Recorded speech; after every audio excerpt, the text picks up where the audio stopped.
یہ آج کل کے دنوں میں جو روزے کی اہمیت ہے، روحانیت ہے، کہ جب ہم ان روزوں میں سے گزرتے ہیں تو یہ بیمار بھی محسوس کریں. روزہ رکھیں، چاہے چھوٹا رکھیں یا بڑا، کئی دفعہ ادھر بڑا بھی رکھ سکتے ہیں، کئی دفعہ چھوٹا بھی رکھتے ہیں، تو جہاں تک ان کی برداشت کے مطابق ہے وہ روزہ رکھیں. روزہ رکھنے کا مطلب یہ نہیں کہ بھوکھا رہنا، اپنے پیٹ کو بھوکھا رکھنا. روزے کا مطلب ہے رک جانا، باز آ جانا، منع ہو جانا. کون کون سی چیزوں سے؟ ہمارے جسم کے 5 ایسے کام ہیں جن کی وجہ سے ہم ناپاک ہوتے ہیں. اگر ان کو خدا کی مرضی کے خلاف چلائیں تو ناپاک ہو جاتے ہیں. اگر خدا کی مرضی کے مطابق چلیں تو پھر ہم کیا کرتے ہیں؟ پاک ہوتے ہیں. جیسے ہمارے پاؤں غلط جگہ پر جائیں گے، گناہ کریں گے تو یہ ہمارے لیے ناپاکی کا سبب ہے. اگر ہم ان پاؤں سے چل کر عبادت کے لیے جائیں گے، کسی دعا پر جائیں گے، تو اس سے کیا ہمیں ملے گا؟ برکت ملے گی. ہاتھوں سے بھی گناہ ہوتے ہیں. اگر ہم غلط کام کریں گے تو یہ میرے لیے ناپاکی کا سبب ہے. اگر میں ان کاموں سے بائبل کو پڑھوں گا، بائبل کے حوالوں کو لکھوں گا، گیت زبور گاؤں گا اور ان کے ذریعے اچھے کام کروں گا تو ان سے مجھے کیا ملے گی؟ برکت ملے گی. آنکھوں سے گناہ، ہم بری چیزوں کو دیکھتے ہیں اور ان کو دیکھتے ہی جاتے ہیں، ان سے خوش ہوتے ہیں، اور جب برے کاموں میں ہم مصروف ہو جاتے ہیں تو یہ ہم خدا کی مرضی کے خلاف ہیں. خدا نہ خوش ہوتا ہے. ہم ایسے برے کاموں کو دیکھتے ہیں جو خدا کی مرضی کے خلاف ہے. تو پھر جب ہم انہی آنکھوں سے اچھے کاموں کو دیکھتے ہیں، کلام پڑھتے ہیں، اچھی مووی دیکھتے ہیں، ایسی فلمیں دیکھتے ہیں جس سے انسانی زندگی میں اچھا پن آتا ہے، تو اس سے ہمیں کیا ملتی ہے؟ برکت ملتی ہے. منہ کے ذریعے ہم گناہ کرتے ہیں.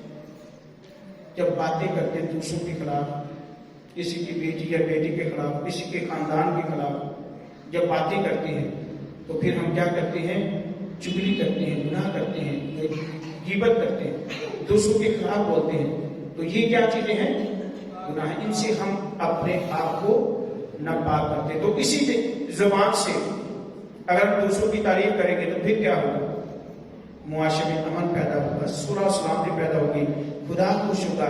پھر ہم ان اچھی باتوں کو کسی برے شخص کو بھی مجھے بتائیں گے نا اس کی اچھی باتیں، تو پھر وہ سوچنا شروع کر دیں کہ میں نے آج کے بعد یہ کام کرنے ہیں جو آج میری زندگی میں سے مجھے بتائے گئے کہ میں اچھا بول سکتا ہوں، میں اچھا گا سکتا ہوں، میں اچھا سننے والا ہوں، دوسروں کو سن کر ان کو اچھا مشورہ دینے والا ہوں، نصیحت کرنے والا ہوں.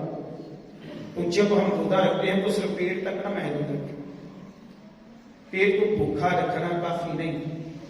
روزے کے دوران ہم ان 5 چیزوں کو بھی اپنی زندگی میں اپنے خدا کی مرضی کے لیے استعمال کریں. پاؤں کا، ہاتھوں کا، زبان کا، کانوں کا، آنکھوں کا، یعنی ان تمام چیزوں کا بھی ہم نے روزہ رکھنا. روزے کا مطلب ہے بری چیزوں سے دور اور اچھی چیزوں کی طرف جانا. روزہ کیوں رکھا جاتا ہے؟ معاشرے میں روزہ کیوں رکھتے ہیں؟ دکھاوے کے لیے، دوسروں کو جتانے کے لیے. تم روزہ رکھنی، میں روزہ رکھنی. جیسے وہ فقیر فریسی مسئول لینے والے کو کہتا ہے اے خدا یہ تو گناہ گار ہے، میں 2 ہفتے میں 2 دفعہ روزہ رکھتا ہوں، میں دہی یکی دیتا ہوں، میں نماز پڑھتا ہوں، میں خیرات دیتا ہوں.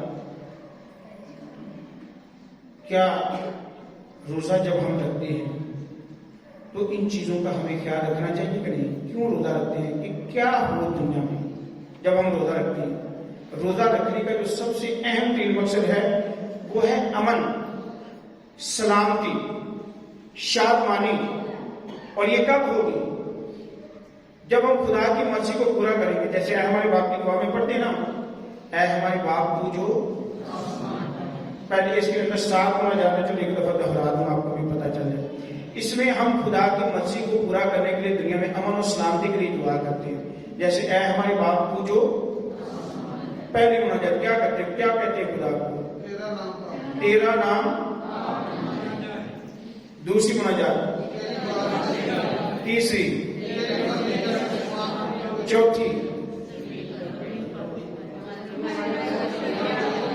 5ویں، 6ٹھی، 7ویں،